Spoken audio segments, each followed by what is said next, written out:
J'ai acheté ce petit multi-tool, donc du coup ça va nous permettre de tester un peu ensemble. Bien, je vous explique rapidement le projet pour ces plaintes. Voilà, franchement, très bonne solution. Si j'y avais pensé avant, j'aurais fait ça partout.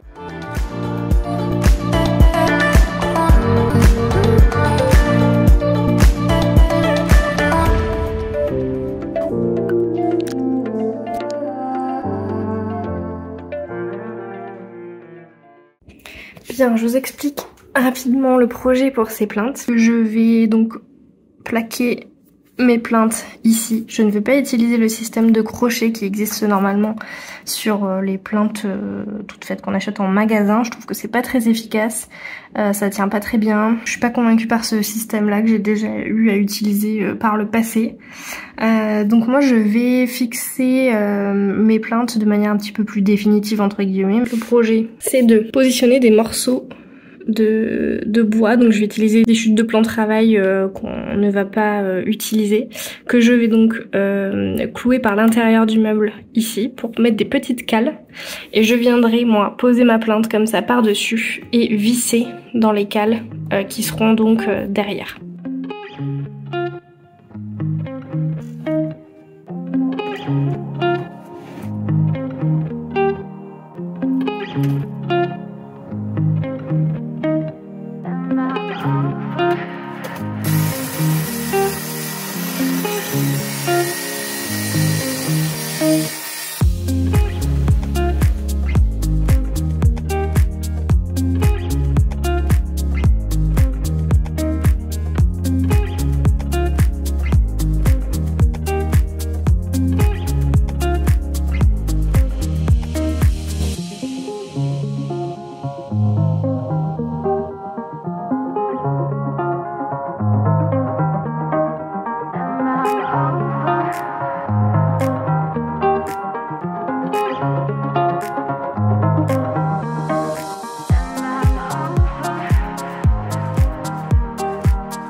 Bien bonjour et bien écoutez, on enchaîne. J'ai pas expliqué je pense, j'ai fait une découpe de contreplaqué de 5 mm d'épaisseur que j'avais pour faire des lames, pour placer à l'arrière de l'îlot, pour faire un espèce de plaquage comme si c'était un peu pas un lambris mais vous voyez un truc dans le genre là quoi. Je crois que ça serait plus sympa que quelque chose de complètement plat. Donc maintenant que j'ai fait mes découpes, ce que je vais faire c'est arrondir un peu. Donc en fait je me retrouve avec ces lames là.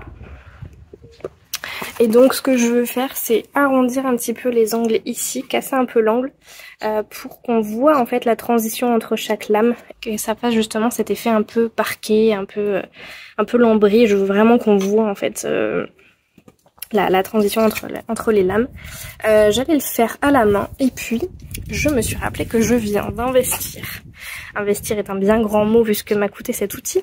J'ai acheté ce petit multi-tool, donc du coup ça va nous permettre de tester un peu ensemble. J'ai déjà fait une découpe dans les meubles de cuisine, donc j'ai déjà légèrement testé. Mais on va continuer, je vais utiliser l'embout ponceuse de ce petit multi-tool que j'ai acheté chez Action.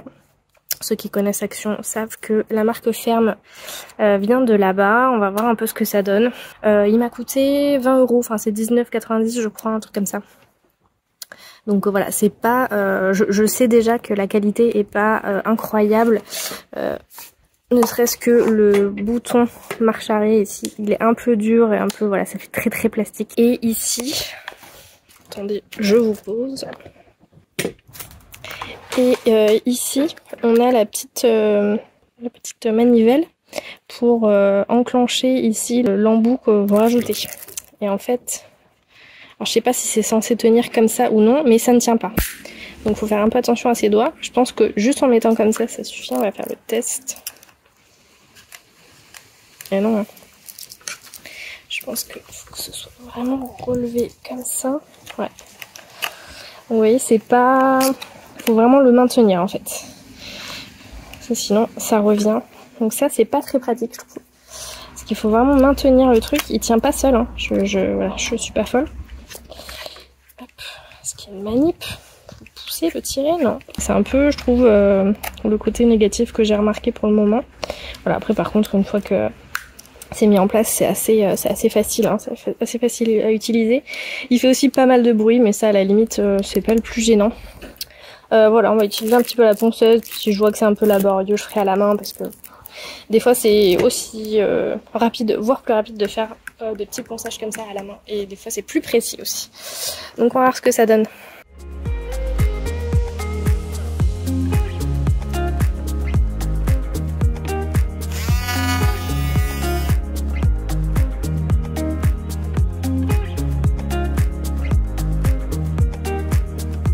Bon, c'est très très bruyant. Bon, par contre, hein, ça fonctionne pas mal. Ça m'a permis d'arrondir un petit peu l'angle. Pour le moment, écoutez, ça fonctionne bien. Je pense que je vais faire comme ça. Je mets toujours des petits bouchons dans mes oreilles quand j'utilise, que ce soit la scie circulaire ou tout outil comme ça, la ponceuse. Et celui-ci maintenant, je mets toujours des bouchons dans mes oreilles puisque je suis assez sensible. Donc voilà, ça élimine au moins ce désavantage-là.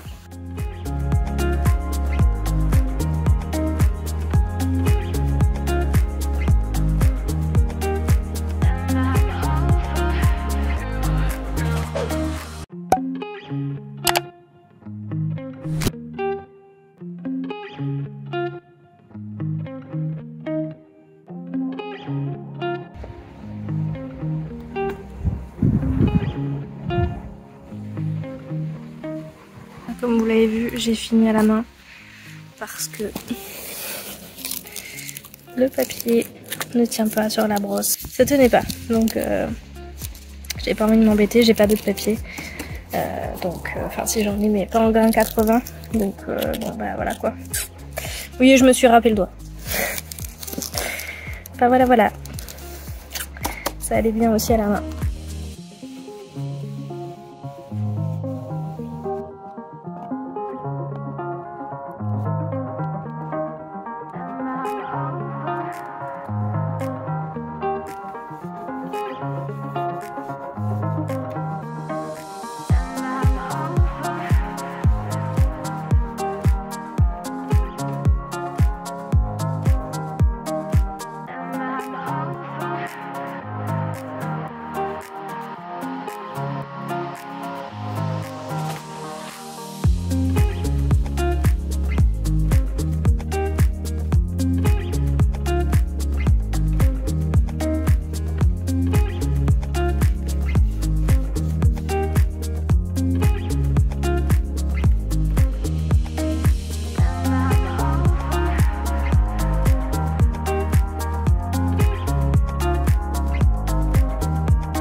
Cette journée pluvieuse, je vais m'efforcer d'assembler l'arrière de l'îlot.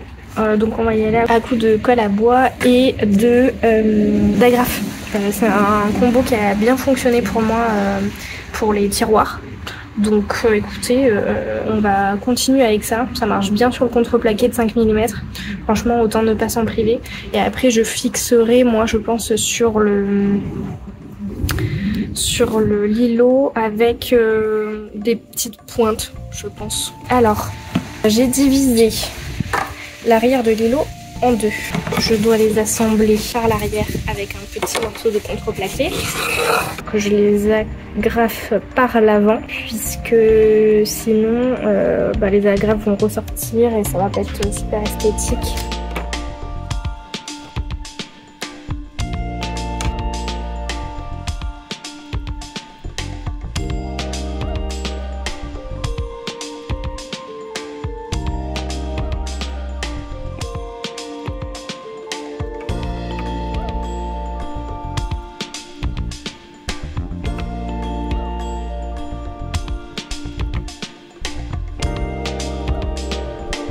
Alors maintenant, il faut que je retourne ça pour agrafer.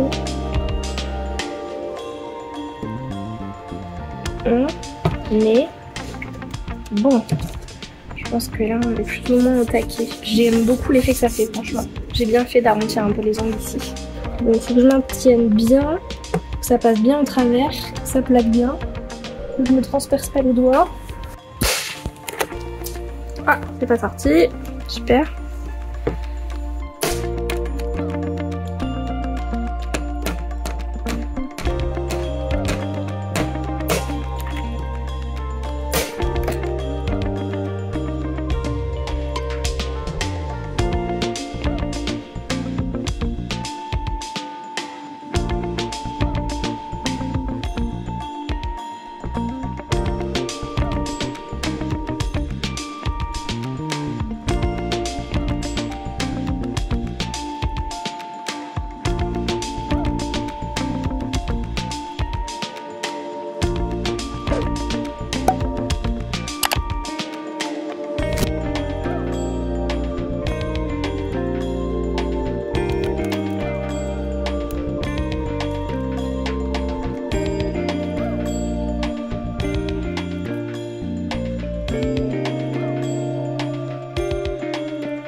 Et après avoir passé toutes mes plaintes en peinture, je m'occupe de la mise en place. Je commence avec l'îlot. Franchement, j'aurais pu commencer par un endroit plus facile. Mais bon, voilà.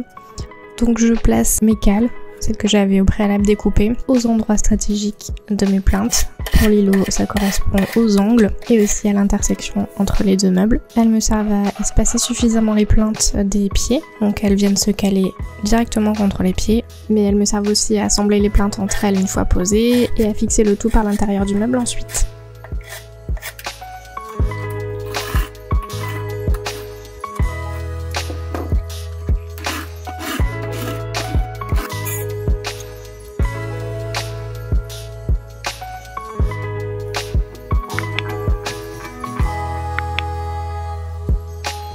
Ici, je me suis servi de morceaux de carton qui protégeaient en fait les angles du plan de travail. Donc c'est du carton assez rigide et ça vient un U comme ça. Donc j'ai enlevé une des parties du U pour avoir l'angle droit. C'est un peu flexible donc c'est pratique pour pouvoir faire la mise en place des plaintes. En même temps ça les tient entre elles donc c'est très bien. Et maintenant je vais placer des cales pour que ce soit plus ou moins fixé avec le meuble. Toujours la même méthode. Donc là, je me mets plus ou moins en placement. J'entaille le bois pour donner un petit peu plus d'accroche à la colle à bois.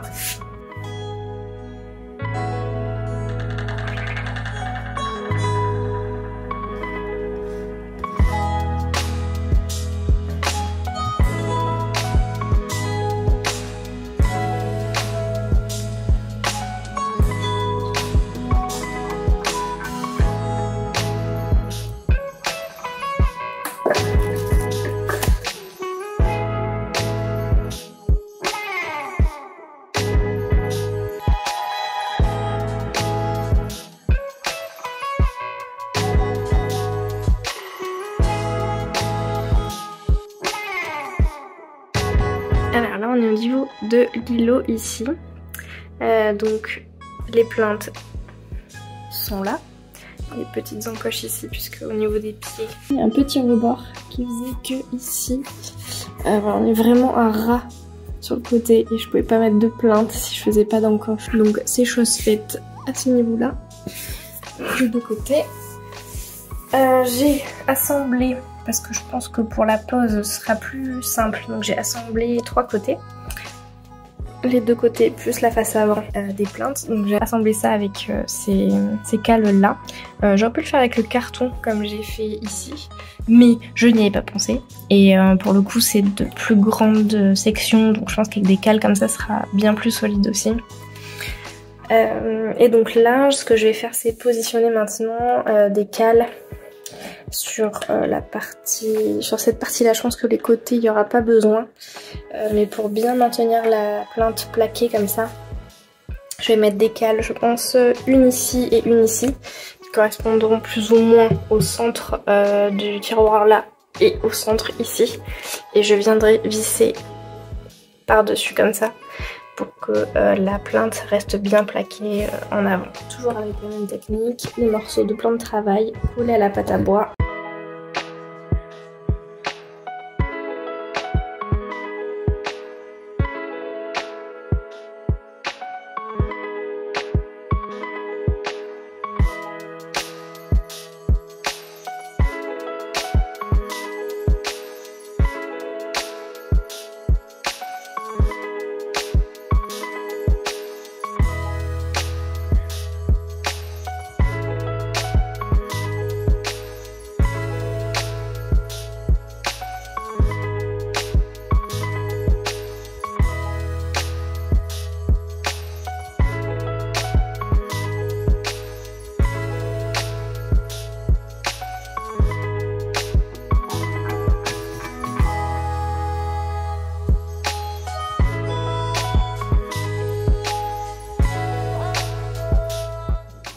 Alors je suis en train de vous filmer la fin de la pose des plaintes dans la cuisine et j'ai trouvé une petite astuce supplémentaire à ma technique. Je vais vous montrer, je vais vous expliquer en même temps. Alors, sur l'angle de la cuisine, c'est-à-dire ici, les pieds sont un peu différents. La base du pied est comme ceci, donc je me suis dit que les plaintes pourraient s'appuyer contre et que potentiellement j'avais pas besoin de visser les cales que je vais rajouter par l'intérieur. Donc là j'ai juste décidé de les coller avec de la pâte à bois. Donc j'ai préparé mes petites cales et je les aligne avec mes pieds. Donc je les ai calées comme ça avec d'autres cales le temps que la colle à bois prenne ici. Et je me suis dit c'est quand même dommage que j'ai pas une cale tout du long. Alors il y aura quand même le bas du pied qui va un petit peu caler pour ici là au centre pour éviter que le contreplaqué ne baille un peu. Je me suis dit c'est un petit peu dommage que je mette rien. J'ai réfléchi un petit peu à comment je pouvais faire à part redécouper du mélaminé à la bonne hauteur, vu que en fait c'est toujours un peu compliqué, j'ai mis la bonne hauteur et quelques millimètres près ça passe pas, enfin bref c'est toujours une galère. Et j'ai ces petits morceaux de carton là. Enfin là c'est un petit morceau mais en réalité j'en ai des très grands qui donc venaient avec les plans de travail pour les protéger. Vous savez c'était comme ceci pour protéger les angles du plan de travail. J'en ai jeté quelques-uns mais j'en ai encore en stock et je m'en suis servi notamment pour assembler les plaintes entre elles. Par exemple comme ceci que je suis en train de faire ici. Et finalement je suis arrivée à faire donc un petit montage comme ceci, à passer sous les meubles que je colle et qui me permet d'avoir une cale sur toute la hauteur pour la plainte et éviter peut-être aussi, c'est quand même assez souple, donc ça peut bailler un petit peu lors de la pose puisque ça se cale pas sur toute la longueur des plaintes. Donc je suis en train de fabriquer ces petites choses. Le carton est quand même assez rigide, donc en fait je découpe, je fais un U comme ça, j'agrafe ici et je glisse ça sous mon meuble avec ici de la colle à bois. Donc c'est ce que j'ai fait par exemple ici et là, ainsi que ici. Et donc vous le voyez, là-haut, voilà, colle à bois qui est un petit peu bavé. Ça se maintient tout seul le temps que ça se colle bien et ça permettra de plaquer la plinthe ici tout du long et d'éviter qu'elle baille comme ça là où il y a un creux quoi. Voilà, donc comme ça ce sera calé bien en bas au niveau des pieds mais aussi au milieu ici. Donc voilà, j'en fais sur les milieux de meubles, enfin je centre un peu sur les meubles. Ce qui est bien c'est que comme je m'aligne ici avec les pieds, je la place, je mets une règle comme ça contre pour vérifier qu'en profondeur je suis bien. Ben voilà, après c'est bon, c'est nickel, c'est placé, je m'embête pas à voir si la profondeur est la bonne, je m'embête pas à visser par le dessus, à mesurer si ma vis va être au bon endroit, etc. Et bon, ce sera complètement suffisant là, même sans avoir collé, c'est déjà hyper solide, je l'ai fait un chouïa plus long que ce qui est nécessaire, comme ça c'est bien coincé en fait entre le sol et le meuble. Et ça bouge plus du tout. Voilà, franchement, très bonne solution. Si j'y avais pensé avant, j'aurais fait ça partout. Ça m'aurait aussi un petit peu facilité la vie au niveau de la pose. Mais bon, écoutez, ce sera déjà bien. Et du coup, j'ai terminé la pose au niveau de la partie snack là-bas. Et au niveau de l'îlot, on voit pas, c'est le bazar. Je vous montrerai ça plus tard. Ce qui lui restera juste à faire, c'est les petites retouches de peinture parce que j'ai dû poncer à certains endroits sur les plinthes parce que finalement à quelques dixièmes de millimètre près c'était un peu juste pour passer.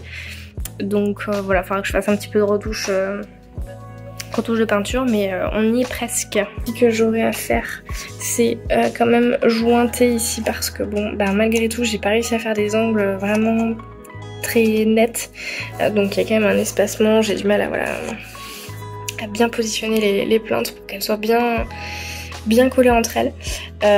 Donc il me restera à jointer ici avec de l'acrylique puis à peindre par dessus.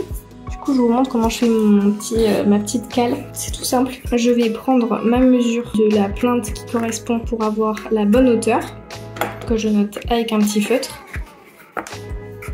Voilà, là il me reste plus beaucoup donc ça va être un petit U mais ça suffit largement, hein, c'est déjà très solide. En fait ça va ressembler à, ça va être ce format là, c'est déjà largement suffisant. Du coup je viens faire mes petites découpes ici avec mon couteau cutter.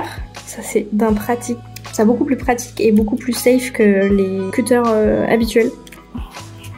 Voilà, petite entaille là, une petite entaille. Voilà. Je fais pareil en face. Ici. Je casse pour finir. Voilà. Et ensuite, je vais dans l'autre sens. Ici et là je viens agrafer chaque côté pour maintenir au bon angle. Je mets mes doigts en dessous ici pour permettre à l'agrafe de bien pénétrer, mais je mets pas mes doigts sous l'agrafe.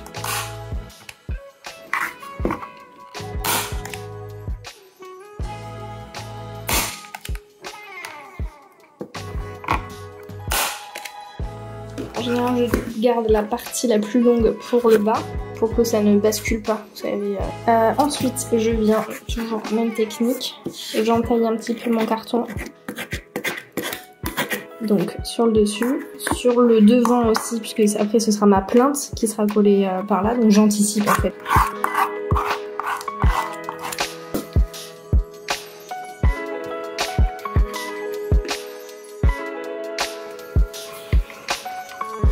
Ensuite, je redresse. Voilà, donc ça force un petit peu. C'est ok, c'est normal. J'ai fait exprès. Voilà, on pousse un petit peu, ça passe. Voilà, donc là je suis bien plaquée. Et le tour est joué. Dites-moi, est-ce que vous pensez que c'est une bonne astuce, une bonne idée? Bon, certes, il faut avoir ce genre de carton avec soi. Mais bon, c'est faisable peut-être avec d'autres types de cartons.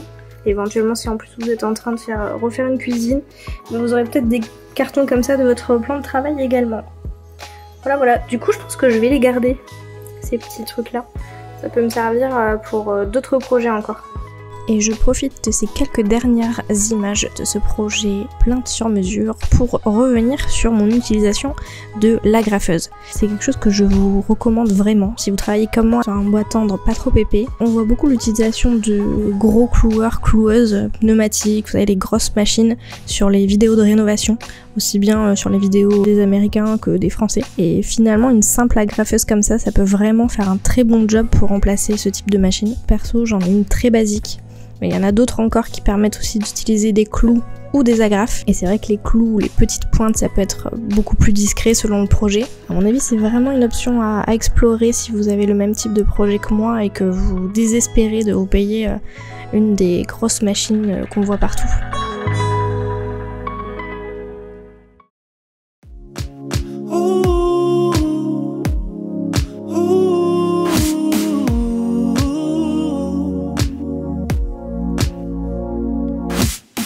It's getting hard to be the best of the best around. Although I try,